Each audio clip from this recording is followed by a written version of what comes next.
Tonight, there is a new ordinance in place to hold short-term rental owners accountable in your neighborhood. Our Logan Gay takes a closer look at this plan just approved by the City County Council. Logan? Scott, this new short-term rental permitting program would require short-term rentals to join a registry and meet certain minimum standards for negligent property owners. A 3-year effort to hold bad actors within the short-term rental community accountable paid off for some people in the Fountain Square neighborhood. It's been a good process, a long process, but sometimes that's what it takes. The president of the Fountain Square Neighborhood Association, Dakota Palicki, was there at Monday's City Council meeting to hear the board vote. Councilors approved an ordinance to register short-term rental owners.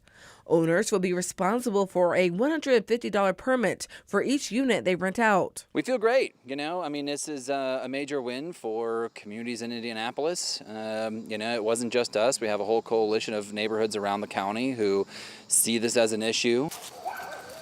For Jenny McNeil, who lives in Fountain Square, this ordinance came right on time for a growing family. I think it's a good thing that there's a registry for the homes. Hopefully it'll keep our neighborhood safer. Palicki says he's found through his research many short-term rental owners live out of state, making it extremely difficult for neighbors and law enforcement to reach them when there are issues. There's a lot of incidents of safety and, things like shootings that we hear about on the news. But, there's also instances where a neighbor, someone put a HVAC unit on his property line and he couldn't get a hold. He didn't know who the owner was, couldn't figure it out. He had to spend thousands of dollars out of pocket to hire an attorney just to get an HVAC unit moved off his property line. Palicki hopes this ordinance will be helpful for neighbors and good short-term rental hosts. The vast majority of people who are running short-term rentals here in the city are good, honest Hoosiers who just want to make this a great place to live.